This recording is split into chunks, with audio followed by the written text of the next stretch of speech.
All right, let me begin again. Welcome to everyone. Welcome to all of those at home who have so graciously invited us into your home this morning. I'm very grateful that you are with us. Thank you very much, and thank you to everyone who is here this morning. Is there anyone here for the very first time? And I actually know that there is. Yes. Yay. Welcome, welcome. For those of you who haven't met me, my name is Reverend Dusty Ripplemeyer, and I am the senior minister of this beautiful community. We are a community that studies and practices the principles and the core concepts of the science of mind as created by Ernest Holmes. We believe that there's just one God, and that God is everywhere at all times. It is a God that is within us, a God that is benevolent, not a God that is off on some cloud sending out rewards and punishments for things, but truly a God that is loving and giving.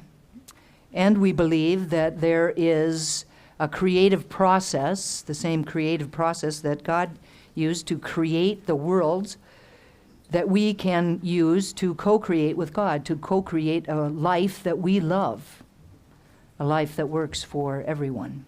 So we're very glad that you're here. We come together to celebrate life, to celebrate God, to celebrate each other. And it's lovely to have people join our family. So thank you for being here. So the reading for today is from In the Flow of Life by Eric Butterworth. The great truth taught by the mystics of all ages is life is lived from within out. This means that the whole universe is concentrated at the point where you are. More than this, you are the universe expressing as you. You're its living enterprise. It forever stands behind you with its full resources. However, the fullness of this universal support comes through you and not just to you. The most profound knowledge that you can attain is that your whole existence flows inexorably from a universal process, which is always from within out. So good morning to those of you who may have just arrived in the sanctuary. As Jim said, the theme for the month of June is accountability, and my talk title today is alignment. What's inside creates the outside. Don't you love that image? I thought Suzanne Cardinal found that for the Wednesday newsletter, and I thought it was fabulous. So as I first began thinking about this message, I did what I very often do, and that is to look up the word to find out the meaning. So alignment. Now, while alignment has many different meanings, I'm sure you won't find it surprising at all that one of its meanings is the act of aligning, or the state of being aligned.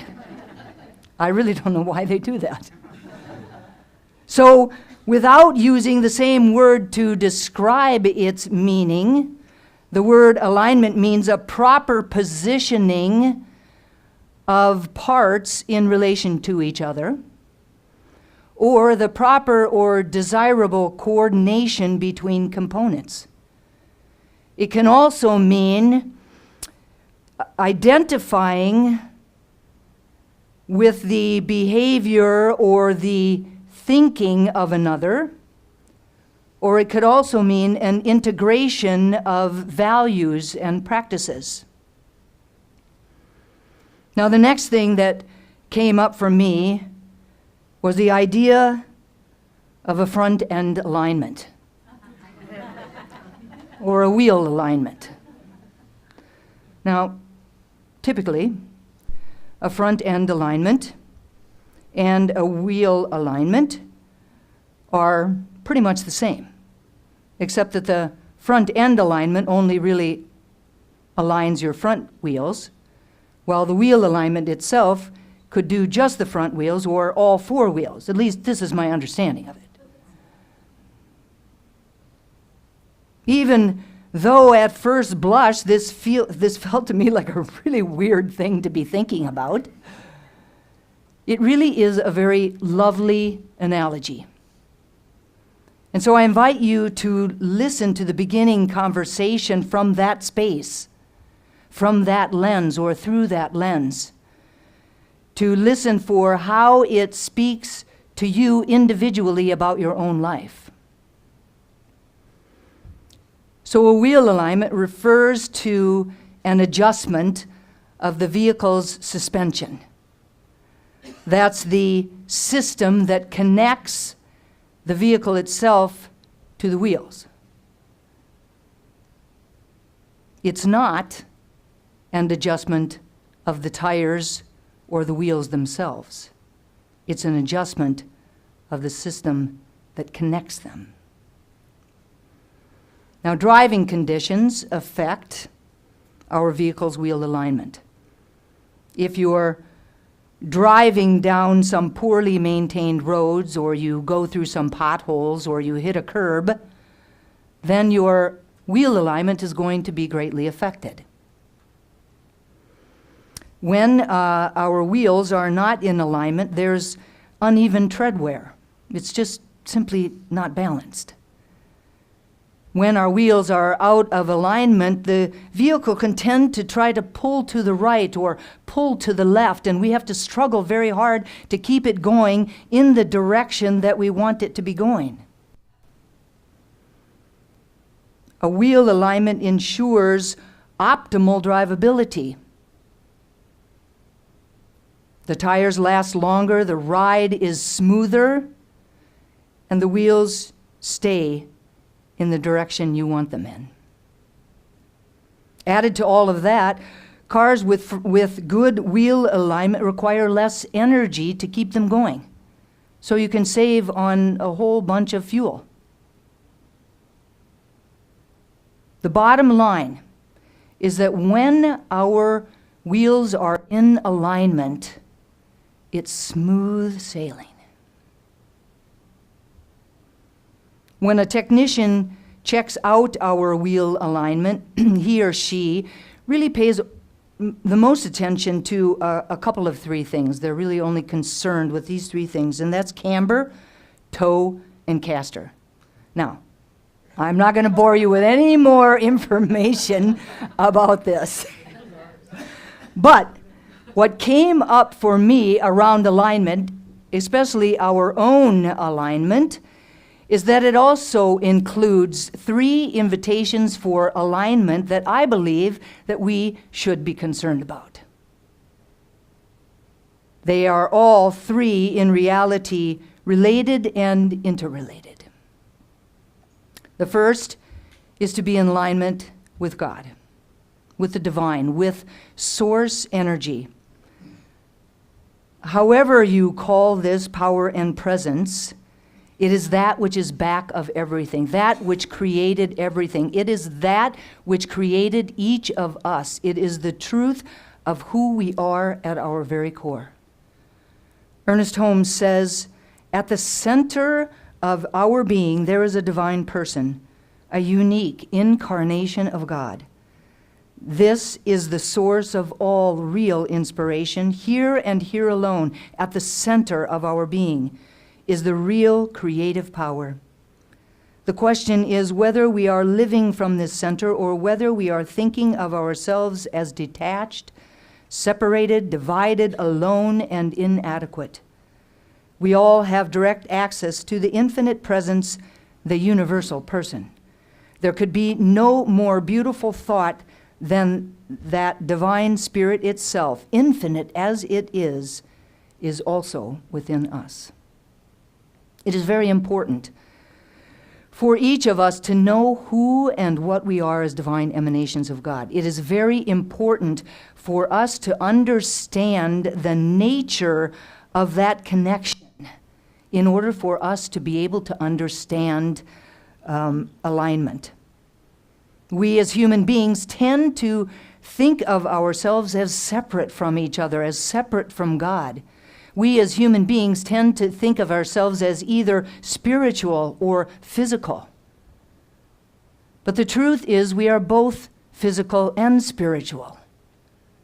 That even though we have these physical bodies, that within us, at the innermost aspect of us, It is always connected to spirit. It is always spiritual. We have a spark of the divine within us. We are never without it.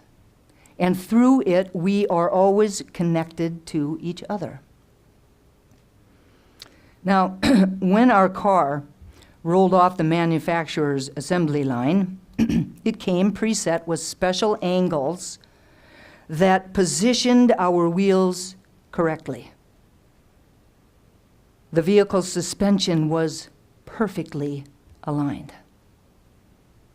Over the years, however, road conditions, the weather, the way we drive affected that alignment. When we arrived on the planet, we were in perfect alignment with the divine. We knew beyond a shadow of a doubt who and whose we were.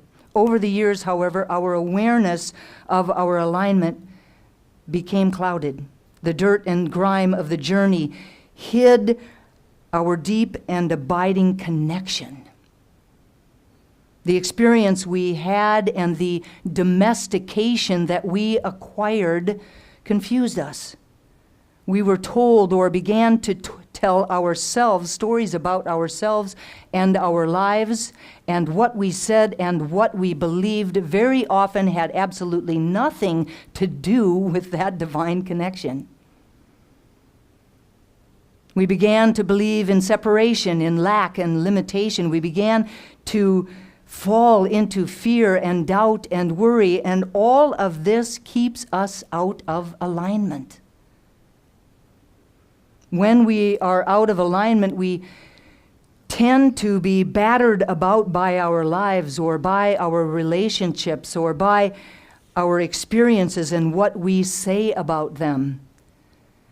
When we are out of alignment, we often feel frustrated or anxious, and we're not even really sure why.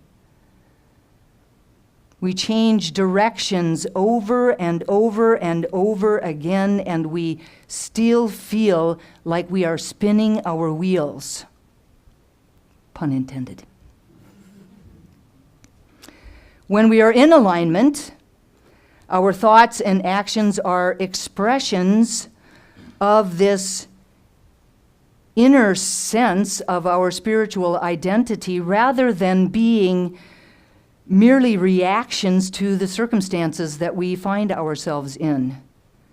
When we are in alignment, we experience a fairly steady state of well-being rather than the high drama of a roller coaster ride. When we are in alignment, we have a basic sense of being at cause rather than being at the effect of our lives.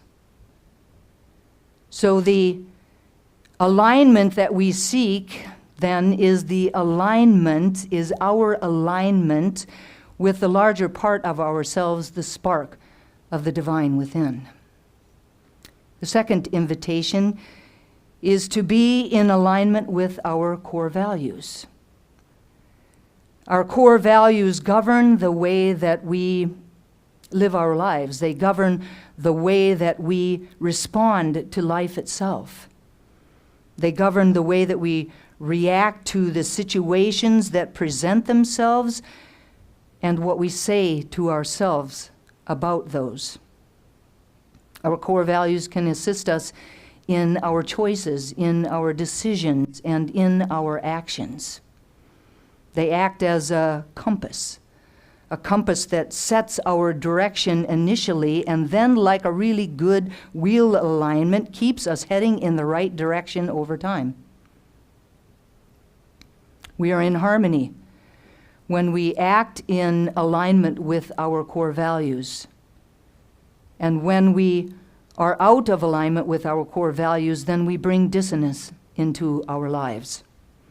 In an article called Align Your Life with Your Values, Get Down to the Core, Donna Marie Thompson says, if you are not a generally aware person, your values can sometimes be more apparent to others than to yourself. If you are more in touch with your values, you can make conscious decisions by applying your values in real time to assess the right course of action. Now, we have dominion over our values. We have dominion over our thoughts. We have dominion over our actions. We have dominion over our lives. To truly be accountable to ourselves and to our lives, the invitation is to keep our core values before us and to align our lives to be congruent with them. Now, despite the importance of our core values, many of us have not really chosen the values that we are currently living by, but instead have adopted the values of our parents or some other significant person in your life, or perhaps the dominant values of society currently. Those values that we adopted could still be living within us into our adulthood. Now, while some of these values may be worthy of our maintenance of them, some are not. Like a car whose wheels are out of alignment, these values that we continue to hang on to that aren't really ours, that we haven't really chosen, might be steering us in some direction that we don't really want to be going. Some value that you acquired from your parents about work or about money or about relationships. To truly understand the values that we possess and that we live by, we must be willing to do the inner work. To do the inner work, to become aware of the values that we were given and to become aware of the values that we are currently living by, and then to be able to deconstruct the values that are no longer serving us. And then we are encouraged to do the inner work to find out what values really do resonate with who we are, and then to reconstruct these new values into our lives. Easier to say than do, yes? This is what you're thinking. I have a few ideas for you. Actually, psychologist and author Jim Taylor, in an article called Personal Growth, Your Values, Your Life, has some ideas. He shares 3 questions that can assist us to understand the values that we acquired as we were growing up. The first can be, what are the values that we were raised with? And to get into this, to find out what they are, you have to think about all different kinds of values. So it might be about money, or it might be about work, or about diversity, or about self-expression, or about marriage, or about education, or about families, and on and on. The second question is to ask what values were emphasized by the way that our parents lived their lives. At that time of our life, we are just sponges. We just watch everything that they do. So everything that they value, right, shows up in their actions, and we see those actions, and then we begin to adopt those values. And the third question is, what were the values that we were rewarded or punished for?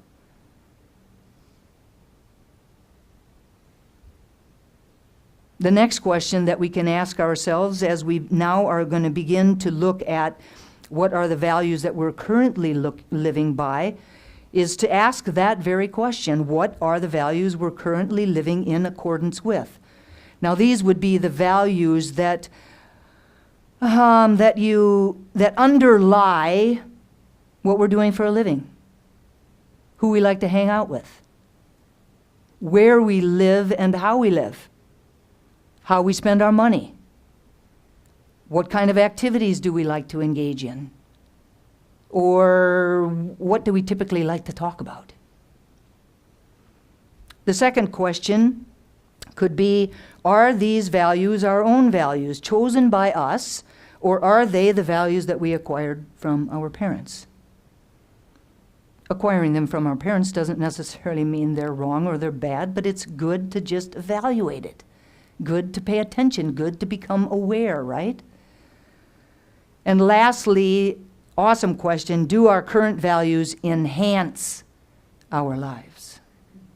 Do they enhance our lives? If we're living an extraordinary life, that's awesome. But if you feel any dissatisfaction within any arena of your life, then it behooves us to deconstruct those old, outdated values and to reconstruct new ones.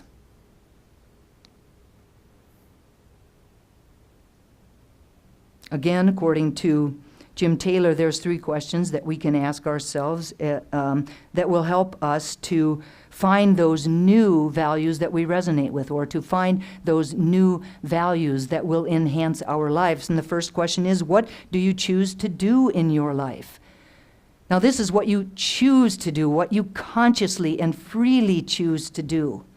It's not the things that you have to do, but it's the things that you choose to do. And this could be, any kind of activities. It could be cultural or sporting or inspirational kinds of activities. What do you choose to do?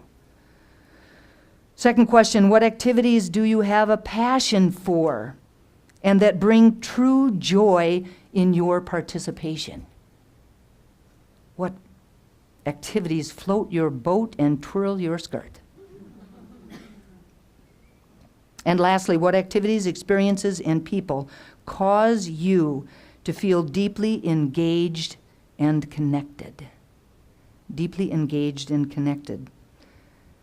There's really no better clues to the values that we would most resonate with right now at this point in time in our life than to ask those kinds of questions. Now, becoming aware of the values that we were raised with and the values that we currently are living our lives by, it's a pretty simple task. Embracing our true values and then creating a life that is congruent with those new values might be a little bit more of a challenge.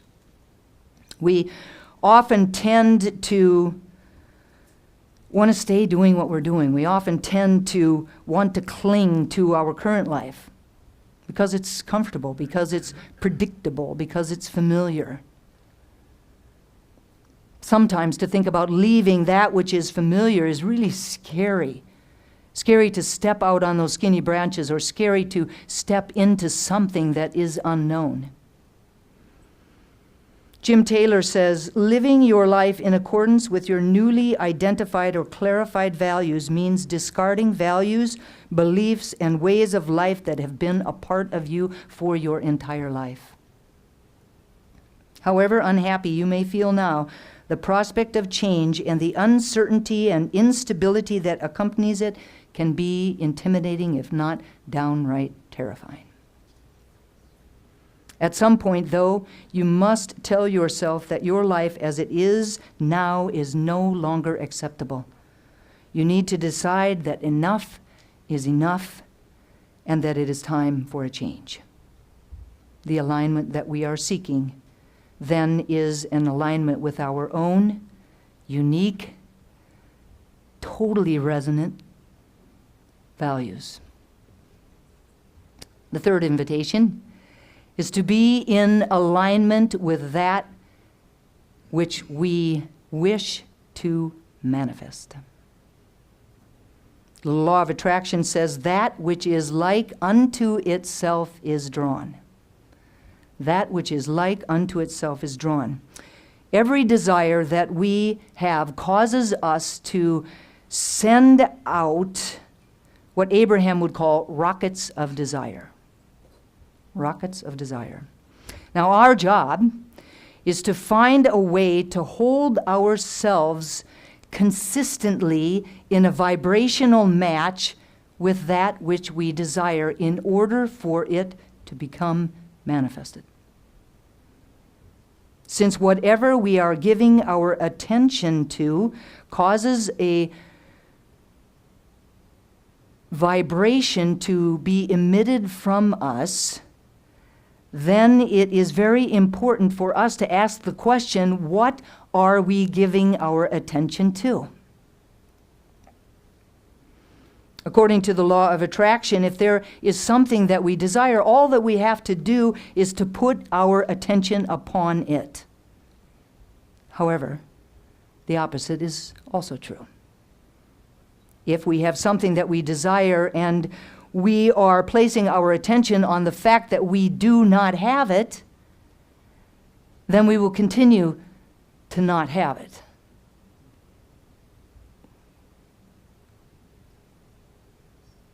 The law of attraction works all the time for everybody, with no exceptions.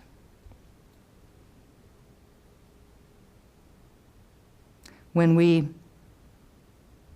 speak, when we think, the truth is that we get what we speak. We get what we think. We get what we desire and put out there, whether we want it or not.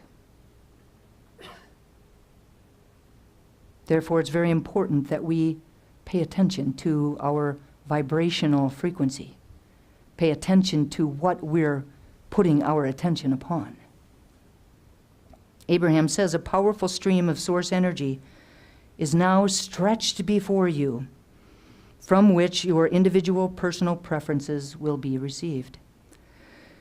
This stream of source energy is constantly flowing.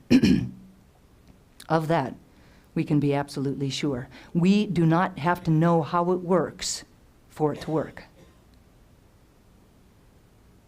We can allow it, or we can resist it. But it's going to flow no matter what. Becoming consciously aligned with this stream of source energy allows us to discover that really anything is possible. That we really have the ability to bring forward all that we desire into manifestation. Everything that we want is downstream. It's already downstream in spiritual escrow, just waiting for us from the first moment that we described it as a desire. We just have to get into alignment with it for it to be able to manifest. We can't stand in resistance and receive at the same time. It's absolutely impossible. So the invitation is to know beyond a shadow of a doubt that we are basking in this stream. And to feel and to know our worthiness. Sometimes we feel worthy and blessed, and other times not so much. Now, the degree to which we feel blessed and expect good things to flow to us indicates the degree of allowing that we have within us. And the degree to which we do not feel blessed indicates the degree of resistance that we have within us. We are an extension of source energy. We are always in that stream. We are accountable for, we are responsible for, we are the only ones who can allow this allowing. We are the only ones who can align. No one can do it for us. We can open up the floodgates to allow our good, or we can pinch it off through our thoughts and our feelings and our beliefs. The invitation is to get in alignment with that stream, get in alignment with the flow of good that is constantly flowing. The alignment that we seek, then, is alignment with that which we wish to manifest. Ralph Waldo Emerson says, what lies behind us and what lies before us are small matters compared to what lies within us. The invitation is to get into alignment with that which is within us, the spark of the divine, our own freely chosen, resonant core values, and our innate ability to draw unto ourselves all that we could ever imagine, all that we could ever desire. Living from the inside out, from this space of alignment, we will experience, just like our cars, smooth sailing. And so it is.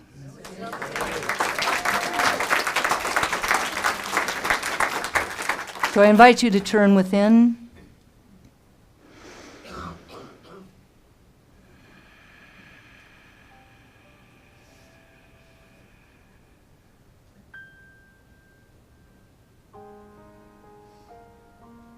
With my eyes closed, I am acutely aware of that power and presence that I call God, but goes by many names. I know that it is the very essence of all life. It is the essence of peace and joy, creativity, abundance, wisdom, and unconditional love.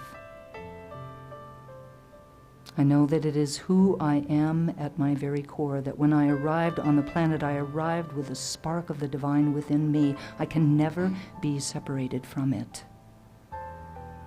And just as I know that this is my truth, I know that it is the truth of each and every person here. Each of us is a unique and divine expression of God, imbued with the allness of God, the fullness of God, that right where each of us is, God is, always and forever. And it is from this place of deep and abiding unity that I speak these words about and for each of us today. Truly knowing that we are spiritual beings having a human incarnation, that we have everything within us to create the life of our dreams, to create a life that we love, to create a world that works for everyone. And what I know is that as we align ourselves with that spark of the divine within us, as we align ourselves with these wonderful core values that each of us has, that each of us brings to the planet, and that as we align ourselves with that which we are seeking to experience, that it happens. It just happens. It is the way that it works. Of this I have no doubt. And so I claim for each of us that there is ease and grace around aligning with God. That a moment of meditation, a moment of stillness, a walk on the beach, a walk in the woods,